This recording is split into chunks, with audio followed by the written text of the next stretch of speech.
एक दफ़ा का जिक्र है, एक बहुत ही खूबसूरत, दिलकश और कुदरती नज़ारों से भरपूर गांव था जो ऊंचे ऊंचे पहाड़ों के दामन में वाक़या था।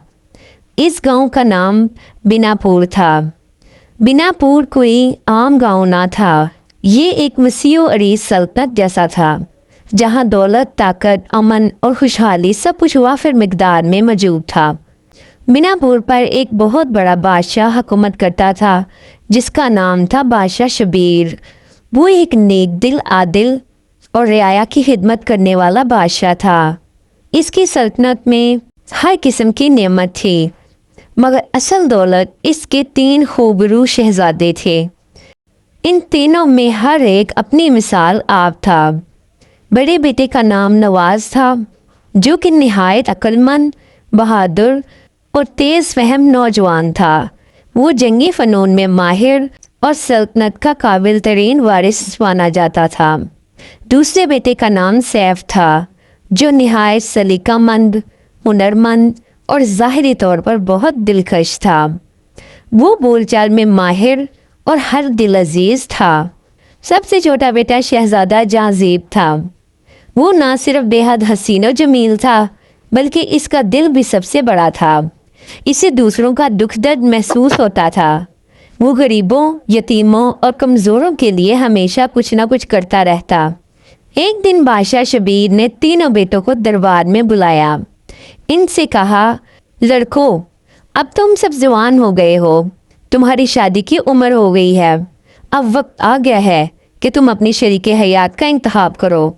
ये सुनते ही तीनों शहजादे थोड़े हैरान और परेशान हो गए क्योंकि हर एक चाहता था कि इसकी शादी किसी ख़ास हसीन और समझदार लड़की से हो। इसलिए कुछ बहस होने लगी। बादशाह ने सूरत हाल को देखकर एक नायाब तरीका अपनाया।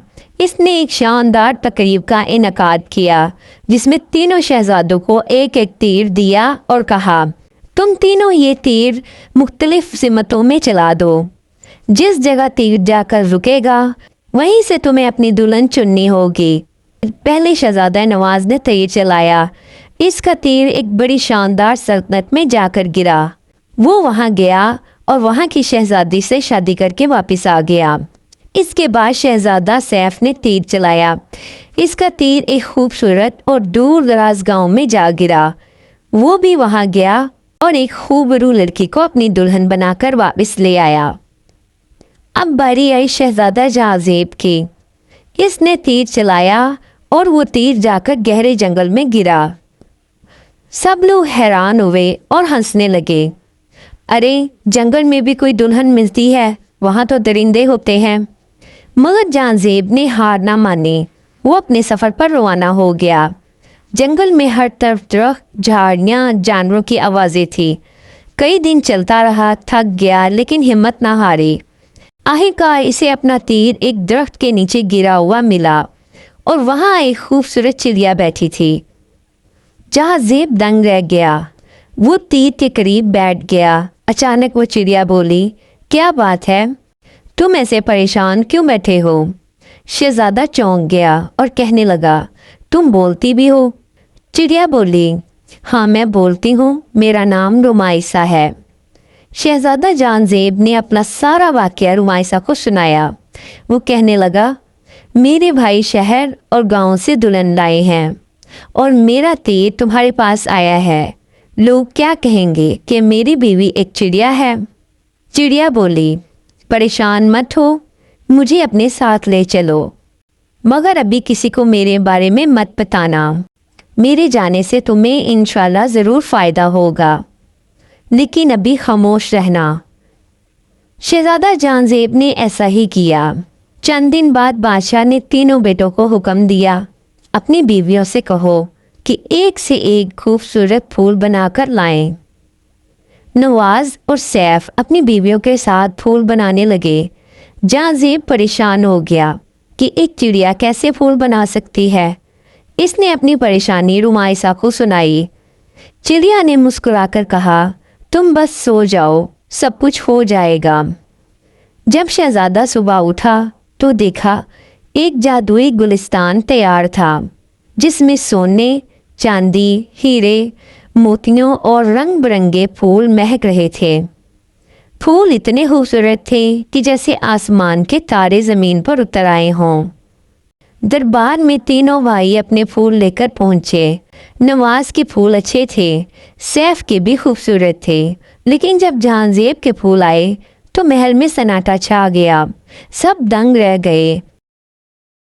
बादशाह ने इसे सबसे खूबसूरत करार दिया और इनाम दिया। चंद दिन बाद बादशाह ने फिर कहा, अब तुम तीनों की बीवियाँ मुझे खूबसूरत पोशाक बनाकर दें। जहांजेब फिर परेशान हो गया। चिड़िया और मायसा ने कहा, तुम बस बेफिक्र होके सो जाओ, सब हो जाएगा। सुबह जब शहजादा उठा तो देखा कि एक निहायत शानदार पोशाक तैयार है। ये पोशाक हीरे, मोती, सोना, नरम ऊन, इन सब चीज़ों से बनी हुई थी। ये देखकर शहजादा हैरान हो गया। दरबार में फिर से तीनों भाई आए। नवाज की पोशाक बहुत अच्छी थी, सैफ की भी बहुत खूबसूरत थी, लेकिन जहांजेब की पोशाक ऐसी थी कि सब देखते ही रह गए। बादशाह बहुत हैरान और खुश हुआ। आखिरकार बादशाह ने एक और हुक्म दिया, अब कल की तकरीब में अपनी अपनी बीवियों को लेकर आओ ताकि मैं देख सकूं कि मेरे बेटों की पसंद कैसी है। जहांजेब बेहद परेशान हुआ, वो रोने लगा। चिड़िया और मायसा ने कहा, अब क्या हुआ है? शहजादा बोला, मेरी बीवी एक चिड़िया है, मैं कैसे ले जाऊं? चिड़िया ने कहा, बस तुम सो जाओ, कल सुबह सब कुछ ठीक हो जाएगा। जहांजेब ने चिड़िया पर एतमाद किया। सुबह जब जहांजेब बेदार हुआ तो देखा कि चिड़िया की जगह एक खूबसूरत लड़की बैठी थी, जैसे चांद ज़मीन पर उतर आया हो। शहजादा हैरान हुआ और बोला, तुम कौन हो? लड़की ने मुस्कुराकर कहा, मैं ही रुमाइसा हूँ। मुझे एक जिन ने जादू से चिड़िया बना दिया था। जब तक कोई मुझे प्यार से ना अपनाता, मुझ पर भरोसा ना करता, मैं आज़ाद नहीं हो सकती थी। तुमने मुझे अपनाया, मेरा ख्याल रखा, इसलिए आज मैं अपनी असली शक्ल में आ गई हूँ और जिन ने जो मुझ पर जादू किया था वो टूट गया है। शहजादा बहुत खुश हुआ। वो रुमाइसा को लेकर दरबार में पहुंचा। तकरीब में तीनों शहजादियों की बीवियां आईं। नवाज की बीवी खूबसूरत थी, सैफ की बीवी बहुत खुश मिजाज थी, मगर जहांजेब की बीवी जैसे हुस्न की देवी हो, हर कोई देखता ही रह गया। इसकी खूबसूरती, नरमी, फनकारी सब कुछ बेमिसाल थी। बादशाह बहुत खुश हुआ और ऐलान किया, मेरे बाद मेरे वलीअहद मेरे सबसे छोटे बेटे शहजादा जहांजेब होंगे, क्योंकि वो ना सिर्फ दिल से खूबसूरत है बल्कि अक्लमंद, हिम्मत और मोहब्बत से भी माला माल है।